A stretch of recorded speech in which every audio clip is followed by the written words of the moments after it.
सुप्रभात. आजच्या राम प्रहरी स्वरूप म्हणजे काय ते पाहूया. वाघमारे साहेब नेहमी म्हणतात, असा, नुसते असा, केवळ असा आणि असा मात्र. तर स्वरूप म्हणजे काय? तर प्रथम आधी ऐका. जाग किंवा आठव आणि निद्रा किंवा विसर. जाग म्हणजे अवेकनिंग, आठव म्हणजे मेमरी, निद्रा म्हणजे स्लीप आणि विसर म्हणजे oblivion. Awakening, memory, sleep, oblivion. जाग किंवा आठव, अवेकनिंग आणि आठव म्हणजे मेमरी, निद्रा म्हणजे स्लीप, विसर म्हणजे ऑब्लिव्हन. तर जाग किंवा आठव आणि निद्रा किंवा विसर या दोन्ही स्थितीतून आरपार जाणारी पण वर्णन करण्यास केवळ अशक्य अशी अत्यंत स्थिर, अचल, अढळ, सर्वसाधारण तरीही असाधारण स्थिती म्हणजे स्वरूप.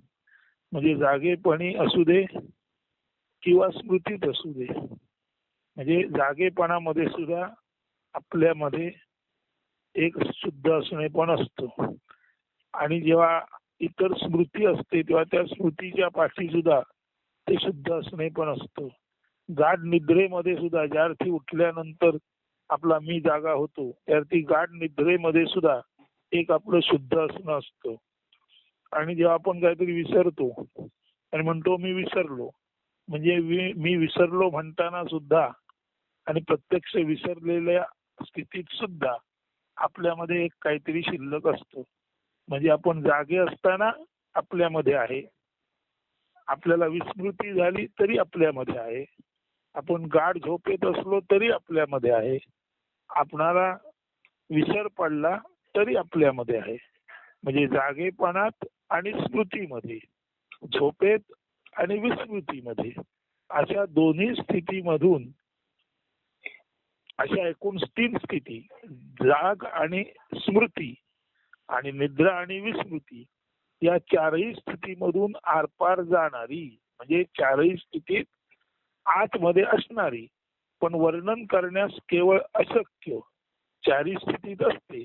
म्हणजे जागेपणात असते, स्मृतीमध्ये असते, झोपेत असते, विस्मृतीमध्ये असते, 4ही वेळाला असते.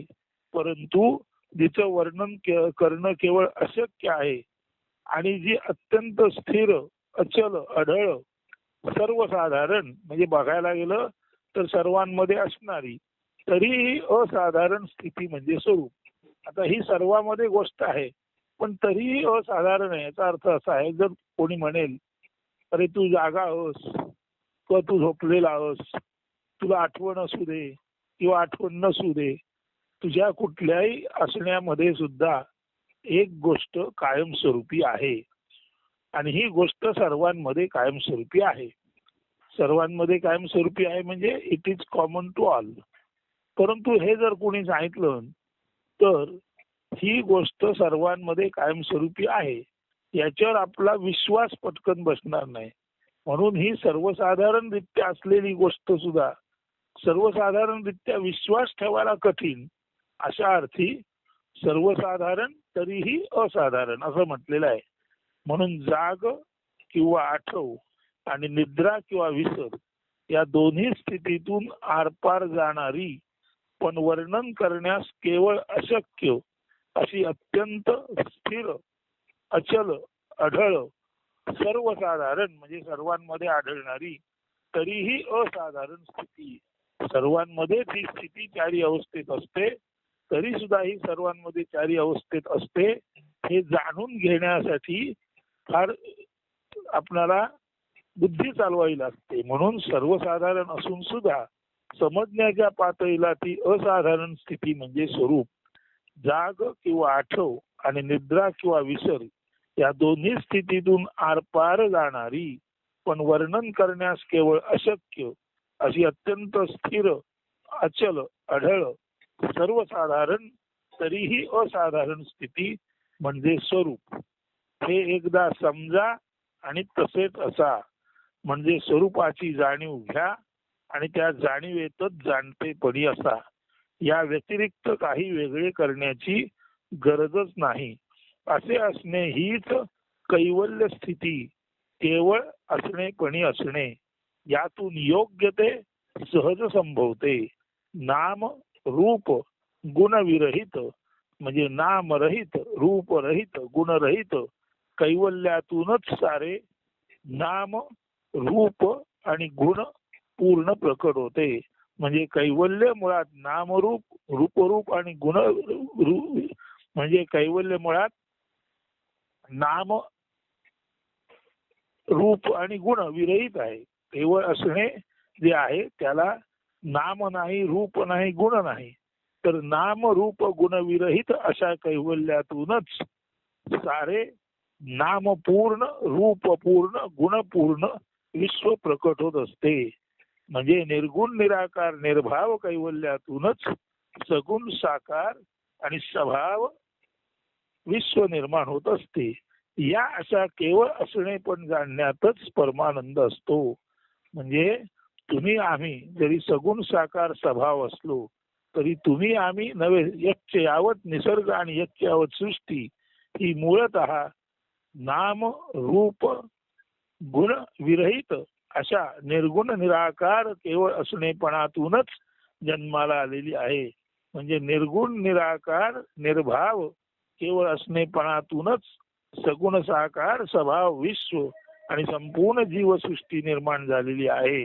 हे जर आपण जाणून घेतलं तर आणि या जाणीवेत आपण कायमस्वरूपी असलो तर यातून योग्य ते सहज संभवते. म्हणजे जर आपण नाम, रूप, गुण विरहित कैवल्यात असू तर आपल्या लक्षात येते की नाम, रूप, गुण विरहित कैवल्यातूनच नाम, रूप, गुण भावपूर्ण विश्व निर्माण होत असते. या अशा केवळ असणे पण जाणण्यातच म्हणजे जे काही आपण दिसतो भासतो आहोत ते आपण दिसण्या भासण्या असण्यापूर्वीच्या निर्गुण निराकार निर्भाव असणेपणातून आलेलो आहोत. म्हणजे जे काही आपण बाहेर आलेलो आहोत ते आपण आपल्या नथिंगनेस मधून आलेलो आहोत. म्हणून एव्हरीथिंग कम्स फ्रॉम नथिंग हे जाणणे यालाच म्हणायचं. या अशा केवळ असणेपणाला जाणणे आणि केवळ असणेपणाला जाणणे हाच तो परमानंद. म्हणजे आज जसे आपण आहोत, दिसतो भासतो तसे दिसण्यापूर्वी, भासण्यापूर्वी, येण्यापूर्वी आपण जेव्हा नव्हतो तेव्हा आपण शब्दशः अव्यक्त, निर्गुण, निराकार, निर्भाव कैवल्य रूपात होतो. आणि बघायला गेलो तर सर्व सृष्टीमध्ये, सर्व प्राणी मात्रांमध्ये ती जागी असताना किंवा ती झोपेत असताना, ती जागी असताना स्मृती रूप असताना किंवा झोपेत असताना विस्मृती रूप असताना कोणत्याही स्थितीमध्ये आजही त्यांच्या आत ते अव्यक्त, निर्गुण, निराकार, निर्भव केवळ असणेपणी आहे. म्हणजे जाणायचं असं आहे की आज आपण जशी फुलं असतात आणि फुलांच्या आत दोरा असतो, फुलांना वेगवेगळे आकार असतात, रंग असतात, रूप असतो, वेगवेगळे त्या रंगछटातून भाव निर्माण होतात, सुगंध वेगवेगळा असतो. परंतु सर्व फुलं जरी एका माळेत ओवली असली तरी सर्व फुलं माळेत असताना आणि सर्व फुलं माळेत नसताना सुद्धा, फुल एकटं असताना आणि सर्व फुलं एकत्र असताना दोन्ही अवस्थेत या फुलामधून, त्याच्या देठामधून, त्याच्या असण्यामधून आपल्याला न दिसणारा असा एक धागा गेलेला असतो. म्हणून फुलांची माळ केल्यानंतर त्यातला दृश्य धागा आपल्याला दिसतो. परंतु फुलांची माळ नसताना सुद्धा प्रत्येक फुलामधून, फुलातून आरपार जाणारा एक धागा असतो. आणि हा फुलातून आरपार जाणारा धागा म्हणजेच आपण जागृत असताना आणि स्मृतीत असताना आणि उलट पक्षी आपण गाढ झोपेत असताना आणि विस्मृतीत असताना अशा कोणत्याही अवस्थेतून आपल्यामधून एक आरपार जाणारी, जी न दिसणारी परंतु अचल अढळ केवळ असलेपणाची निर्गुण निराकार निर्भाव अशी जी स्थिती आहे तेच ते कैवल्य, तेच ते आपलं स्वरूप, तेव्हा अशा आपण आपल्या निर्गुण निराकार भावावस्थेतील केवळ असणेपणाला जाणणं, याच्यातच परमानंद असतो आणि यालाच केवळ असण्याचा आनंद म्हणतात. म्हणून जाग किंवा आठव आणि निद्रा किंवा विसर या दोन्ही स्थितीतून आरपार जाणारी पण वर्णन करण्यास केवळ अशक्य अशी अत्यंत स्थिर, अचल, अढळ, सर्वसाधारण तरीही असाधारण स्थिती म्हणजे स्वरूप हे एकदा समजा आणि तसेच असा म्हणजे स्वरूपाची जाणीव घ्या आणि त्या जाणीवेतच जाणतेपणी असा. या व्यतिरिक्त काही वेगळे करण्याची गरजच नाही. असे असणे हीच कैवल्य स्थिती, केवळ असणेपणी असणे. यातून योग्य ते सहज संभवते. नाम रूप गुण विरहित कैवल्यातूनच सारे नाम रूप गुण पूर्ण प्रकट होत असते. या अशा केवळ असणे पण जाणण्यातच परमानंद असतो. हाच तो कैवल्यानंद. सारांशाने निर्गुण निराकार अव्यक्तातूनच सगुण साकार स्वभाव सर्व विश्व निर्माण झालेले आहे.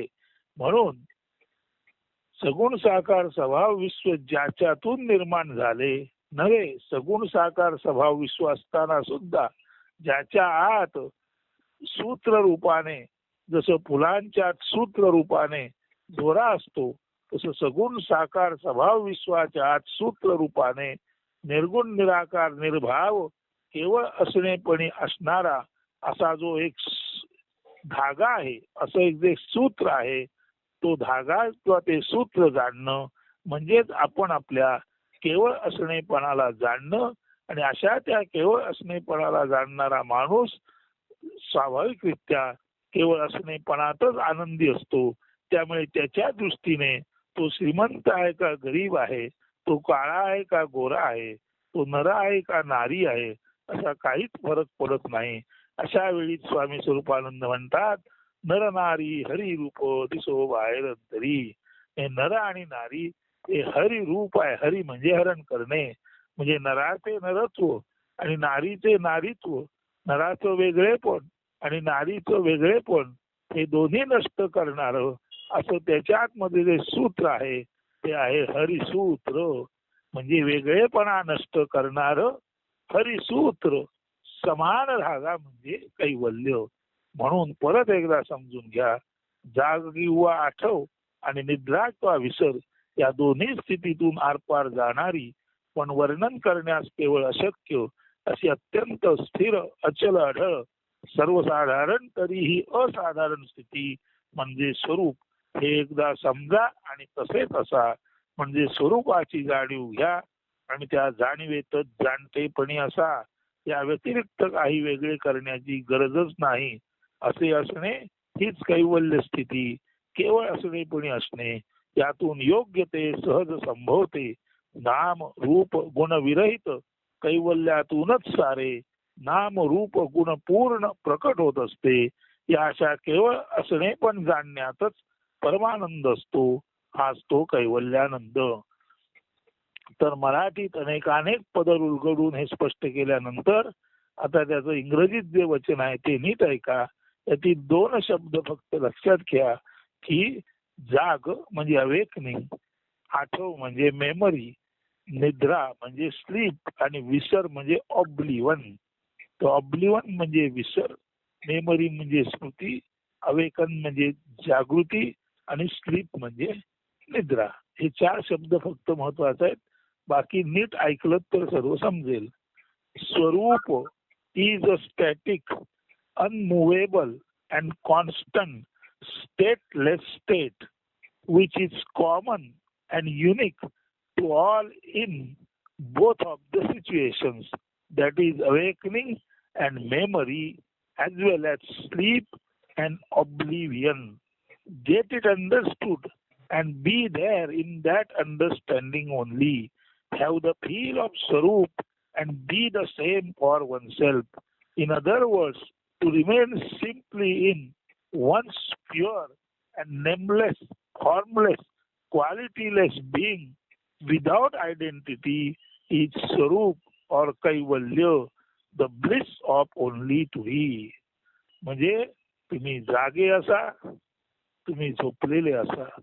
जागे असल्यामुळे तुमच्या जर स्मृती रूप दृश्य चालू असो आणि झोपलेले असल्यामुळे विस्मृती रूप असणे पण चालू असो. जागृती किंवा झोप, स्मृती किंवा विस्मृती या कुठल्याही अवस्थेमध्ये तुमच्या आत एक सतत धगधगणारी चैतन्याची लहररूप धागारूप असणेपणाची जी जाणीव असते तेच तुमचे केवळ असणेपण. त्या केवळ असणेपणाला जाणा आणि त्या केवळ असणेपणाच्या जाणीवेत जाणतेपणी राहा. म्हणजे तुम्हाला तुमच्या केवळ असणेपणाचा सातत्याचा आनंद अनुभव असेल आणि हाच असेल तो परमानंद, हाच असेल तो कैवल्यानंद.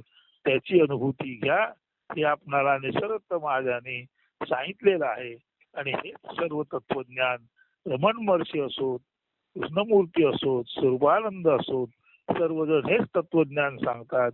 कृष्णमूर्ती म्हणतात एव्हरीथिंग कम्स फ्रॉम नथिंग, सर्व काही नसणेपणातून जन्माला येते.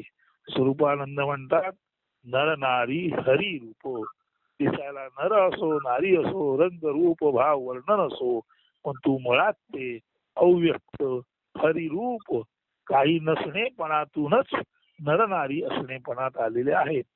हे स्वरूपानंद म्हणतात एव्हरीथिंग कम्स फ्रॉम नथिंग, हे कृष्णमूर्ती म्हणतात. आणि निसर्ग महाराज म्हणतात जाणीवेच्या जाणत्याला जाणा. म्हणजे आपल्यामध्ये हे असणे पण आहे, ही जी जाणीव आहे ती जाणणारा जो कोण आहे तो आपण आहोत. म्हणजे आपण जागे आहोत हे आपण जाणू शकतो. आपल्याला स्मृती आहे आपण जाणू शकतो. झोपेत असताना आपण झोपलो होतो हे ज्या अर्थी नंतर जाणतो त्या अर्थी आपलं झोप सुद्धा आपण जाणतो. आणि झोपेतून जागा झाल्यानंतर झोपलेलो असल्यामुळे आपल्याला स्मृती नव्हती हे ज्या अर्थी आपण जाणतो त्या अर्थी स्मृती नाही ही स्थिती आपण जाणतो. म्हणून आपल्याजवळ जागेपण आहे, आपणाजवळ स्मृती आहे, आपणाजवळ झोप आहे, आपल्याजवळ विस्मृती आहे. हे सर्व जाणीव रूपाने, हे सर्व जाणीव रूपाने आज जे काही चालू असते ते जाणणारा हे आपलं मूळ रूप आहे. म्हणजे सर्व अस्तित्वाच्या मुळाशी जाणीव रूपाने चालू असलेली धगधगीत रसरशीत जाणीव ही जाणणं म्हणजेच आपण आपल्या मूळ रूपामध्ये केवळ असणेपणात असणं. हे निसर्ग महाराज म्हणतात everything comes from nothing, Krishnamurthy म्हणतात. आणि नर आणि नारी हे हरिरूप आहेत. नर नारी कसेही वेगवेगळे दिसले, किती सुंदर, किती कुरूप असले, किती गोरे, किती काळे असले, किती आकर्षक, किती अनाकर्षक असले तरीही सर्व वरवरची मान्य आहे.